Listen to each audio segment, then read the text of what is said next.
Hello, hello. I am here in Seattle. I'm going to be speaking in, I don't know, hour and a half, 2 hours, something like that. 3:30 Pacific Standard Time. I don't know what time zone I'm in anymore. But I'm going to be speaking at Seattle Startup Week, Techstars, talking to some entrepreneurs, some startup folks. And this is my first time in Seattle, so it's pretty beautiful here, man. It's awesome. I've got Gassar shooting some B-roll on the way to our next meeting. What's up, Gassar? And we're down here at the pier, walking around, and there's Anthony also shooting some B-roll. There's Gassar. Oh man, I've got a shadow. There is the Ferris wheel. So I'm excited to be here in Seattle. I'm excited to talk at Seattle Startup Week in a couple of hours. I'm really pumped. I just met with a new good friend of mine, Stephanie, who is the founder and CEO of Glam Hive. I'm meeting Cristiano, who works at an amazing startup in a little bit here, and then I'm going to go speak. So I'm excited. It's a quick trip. We got in late last night. We're flying out tonight on a red eye, so it's a short trip here to Seattle, but I love it. It's so beautiful. James, how are you? Can't make it. That's all right, James. It's all good. Melanie, must have lunch or dinner at the Space Needle. I know. I don't think I'm going to have enough time, in all honesty, but if I can, I would love to check it out. I got to at least see the Space Needle while I'm here. So I know that I have been a little lacking on the Thursday Facebook Lives at 1 p.m. just because I wasn't anticipating traveling as much as I have been over the last 3 weeks. And so at least I figured while I'm in between meetings and walking for a couple of minutes and these guys are shooting B-roll, I figured I would at least jump on even though it's not 1 p.m. So if you have any questions on business, marketing, entrepreneurship, just throw them in here, man. I'll do my best. I don't know how long I'll be able to stay on this stream for, but I'll do my best to answer any questions you guys have. And in the meantime, I'm going to keep walking around and checking out the beautiful pier down here in Seattle. I'm going to go check out this corner. Did you find an assistant yet? No, I'm still looking. I have a prospect right now. A couple of prospects who so far in the early stages are, seem like they're good potentials, but I have not firmly put somebody in that position yet. So if you know somebody, or if you are a killer assistant, meaning like you'll do whatever it takes to help me do whatever it takes, let me know. Carlos, thank you. You're welcome. Patrick, life happens when you're making other plans. Yeah, dude, 100%. Life does happen when you're making other plans, right? It just keeps going. It doesn't stop. Life doesn't stop. You just make the best with the time that you've got and you keep moving forward. Chris, I am at the Boise Startup Week conference and the weather is not nearly as good. It is, Chris, dude, get to Seattle, man. It is freaking beautiful here. It is killer. Look at this. It's amazing here in Seattle. Chris, are you speaking there or are you attending? Kyle, bro, how long do you usually, let me scroll down. How long do you usually let Facebook ads run before you start tweaking things if you're not getting the engagement that you want? Statistical significance, which really depends on who you want to talk to. If you talk to one of my data guys, I would say that, it depends on what you're trying to accomplish with your ads. We look very, very quickly, but you don't also want to jump the gun. I think what we see that works the best, which makes the most sense, is one, statistical significance. So if you get it to, I think technically 3,000 people reached is statistical significance, but like to at least go like 4 or 5 times that. So 15,000, 20,000 people reached. Okay, now you kind of know what's going on. One, but two, what I like to make sure is that we take a couple of variables out. So let's say you launch an ad on a Friday and you run it until Sunday. Was that really the best indicator of why it wasn't performing? Maybe whatever the content or the ad was just wasn't resonating because it was a weekend. So maybe at least get a couple of weekdays, end across the weekend. Don't just run it for like one day, middle of the week and go, oh, it didn't work. Because you have to really also understand that it's not just about the ads, it's also about like what are people doing at that time when they're seeing your ads. So take as many variables out of the equation, let it go a little bit, but if it's really not working, and you can see we've definitely reached enough people, thousands and thousands of people, we're not getting the engagement or the conversion that we're looking for, and we've run it across at least a few different days and times of the day, and it's not working, then you know you need to make a change. Charlie, would you prefer to employ a top salesman or top marketer? I think they're the same, man. If somebody can sell, they can market. And what I mean by that is, I don't necessarily mean somebody pushing the buttons from a marketing perspective. I mean somebody that knows how to tell a story. Because a really good salesperson knows how to market themselves. They know that it's not just about selling the features or the services. It's about telling a really good story and really getting a prospect to understand why you should do business with us and what the result of doing business with us is going to be. And that is marketing, which is sales. So to me, it's both salesman that knows how to market, or salesperson. No, I'm attending, Chris, and working at the same time. Nice, Chris. Love the hustle, man. Keep it up. Anna, our show needs you. Okay, let's do it. Let's do it. I'm crazy right now. My schedule's nuts, but we'll set something up. I think you guys sent us a message. Brian Lucas Cross. What's up, man? How does one get in on voice? What do you mean by that? How does one get in on voice? What does that mean? Explain that a little bit. Tamino, what's up, brother? Long time no see, man. I hope all is well. Hope all is well with you. Love it. Thanks, bro. No problem, Charlie. I have a hard time marketing myself. A lot of people do. A lot of people are not good at marketing themselves, right? A lot of people, think that they might be good at marketing themselves. They really aren't. Most people that sell or market talk about the features. They don't talk about the result. They don't talk about the story. Most people are not good at selling. That is the vast majority of people. So don't feel bad. But for you, I would just say, really just get to understand, what is your story? From your business perspective, from your personal perspective, what motivates you, and work that into the conversation that you have when you're marketing yourself or selling yourself. Oh, Brian Lucas, Alexa. Oh, got it. How does one get in on voice? Meaning, you mean like Google Voice, Amazon, like all of that. How do you capitalize? It worked. I was able to decline it, getting a phone call. So, I don't know. I think voice can definitely be big. I think for Amazon, I think for Google, it is big. I think for Apple, it's big. I don't necessarily think now is the right time to really put a lot of eggs in that basket. Definitely if you can, invest a little time, energy, money, investment into finding a way to make it work for you in a truly beneficial way, I think it's good. But my real opinion is that it's not quite there yet from a broad spectrum. I think it's still a little bit gimmicky, right? Meaning, okay, sure, I can say, hey, Alexa, add this to my list. Hey, Alexa, what is the weather outside? Hey, Alexa, remind me set my alarm in 2 hours and remind me of this. Sure, I can do it. But honestly, we all have Siri in our pocket, or at least most of us. I don't really use it to its full extent. The times I do use it is a little bit more just for fun. I think that that's probably most people. Maybe it's just me, but I think that's most people, where we're just kind of checking it out, dabbling a little bit. I don't think it's there at the point in which everyone has to have voice. Everyone is going to be, having their dinner cooked over and ordering an Uber over voice. I don't think it's there yet. So for me, it's still very, very early. I'm not saying that it won't be something massive. I just don't think, I'm not telling clients to really invest heavily in that. I think if it's a client that's big enough, they can take a risk, do something interesting and unique, it's very cool. I just don't think it's the thing yet. Charlie, what does it take to be able to make it big? Mindset, determination, hard work. I've had the pleasure in the last, year of spending a lot of time with some very, very successful people, billionaires, multi-hundred millionaires, top people in their field in business, top people in their field in what they do. I've really been very, very lucky recently, even more so. And what I've realized is that there is a very clear common theme between all of them. They don't see limitations on life, where, you and I might say, hey, okay, I want to get from here to 100 million. They don't look at it that way. They just go, how big can I make it? What is possible? Not, can I get to here? What is possible? It's an unlimited thinking pattern.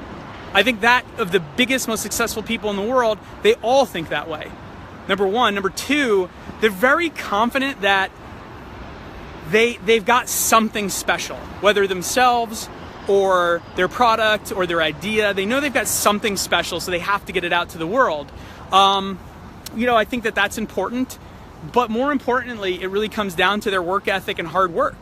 The people that I've met who are billionaires, the people I've met who have become the best in the world, in sports and other things, they work harder than anybody, And I don't just mean like running around like crazy people. Like, they are learners. They're adapting. They know they never know everything. They're always learning. They're curious about the world, And so for me, it's all of those things minus the ego. The biggest, I've seen a lot of people. I've met people in business who are successful by many, many regards, like very big, right? Like, I look up to them like, man, you're 10, 20 times bigger than I am. But in the scheme of big business, they're still not that big. I've met people who've made it that far that have very big egos, that just are not people that are really, truly genuine. They'll tell you what you want to hear, or they think you want to hear.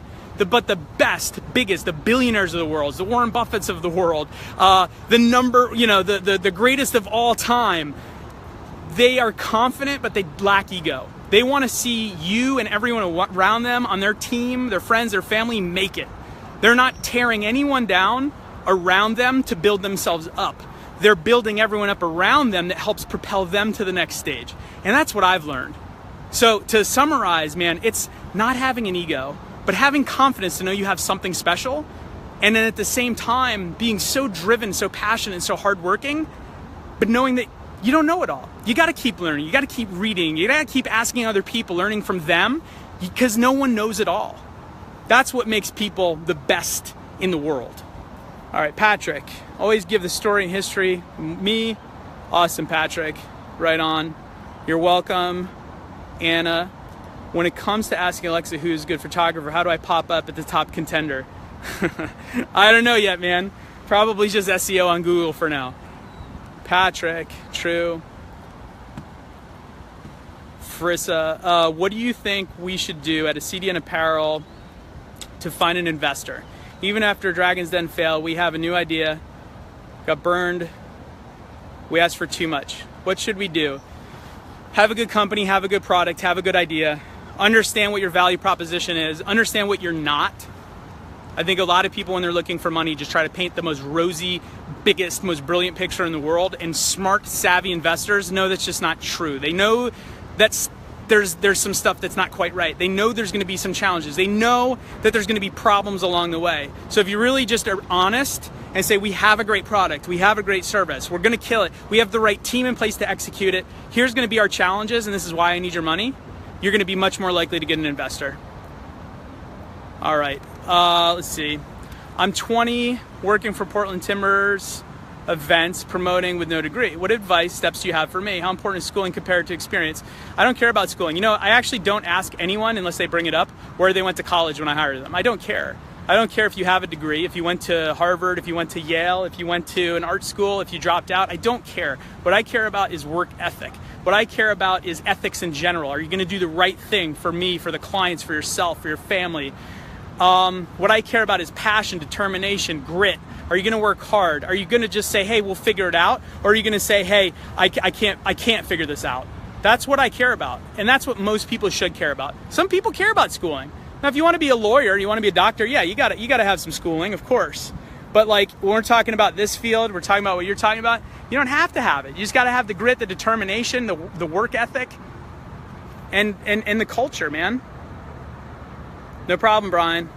What books are you reading now? Trying to think. I haven't read a book maybe in a month. Trying to remember what the last one was. I'll think of it. But if I can't, I will tell you that I'm listening to, I'm up to date on the podcast, How I Built This. I think it's one of the most brilliant podcasts of all time. I love it. The content's incredible. The interview with Barbara Corcoran is my favorite. I'm just going to sit down here. I'm actually getting tired holding this phone. Sorry, guys. Let me try to reposition myself here without making it shaky. Damn. How do I... I'll just do this for a second here. Yeah, How I Built This podcast is amazing. I'll think of the book that I just recently read last month. How do you convert sales over the phone call if we are into IT outsourcing? Well, you got to have good prospects. You got to have people that need IT, understand the value, need infrastructure, and you got to figure out what their problem is. What is their biggest challenge? What are they not happy with? What do they need improvement on? And can you fix it? That's how you sell it.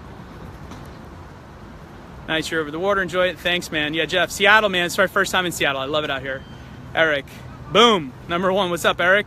Will you get it done? Will you get it done no matter what obstacles come up? Love it. Yeah, dude. Just get it done. Figure it out. Say yes. Go for it. Do it. That's success, man. Brian, can I pitch you? Sure. Chris, when you started your marketing firm, how many employees did you start with and what specialties did they have? I own 3 companies and just opened my first firm and I'm loving it. When I started a production company first in the early 2000s.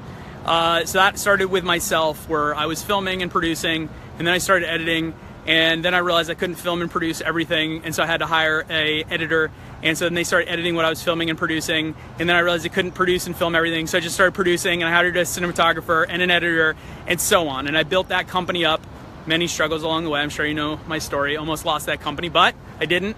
I brought it back around, ended up becoming successful, multi-million-dollar production company. Then I started Bold, but I had a big transition between the two. And I was, when we first started at Bold, because I had to buy out a business partner and stuff like that in the other company, so I did not quite have the immediate cash flow that I needed to really just start hiring employees off the bat. And so what I did is I started with myself overseeing, and I hired a lot of freelancers. And at that point, I had such a big pool of really great, talented freelancers that I was able to scale up on different jobs. And it probably was like the first year, so we're talking 2010, where most of my employment was freelance. And then end of 2010, 2011, I hired a full-time account executive to start overseeing and managing that. And then we just, blown up and rocketed ever since. And now I prefer full-time employees. Kyle, does storytelling marketing take longer to lead the conversation than feature benefit marketing? It should not. Here's the deal, Kyle. When I'm calling a prospect or I'm meeting a prospect, I don't talk at all for the first 15 to 20 minutes of the conversation. I kind of give a little wrap up, maybe my 60-second elevator pitch, and then I start asking questions. I want to know what they're doing, what they're not doing, what their challenges are, and then I figure that stuff out. And then if there are things that we solve that we can do better for them, then I talk to them about the specifics that solve the problems that they have. It's actually faster. All right, that's true, but how do we gain trust? I have our IT company in India, and we're currently seeking clients from freelancing platforms, but we definitely need more. Testimonials. You need a real, legit client that relates to other clients and prospects that you're going after that can say, hey, these guys really made a difference for me. They made my infrastructure better. They saved me money, whatever you guys do. Testimonials.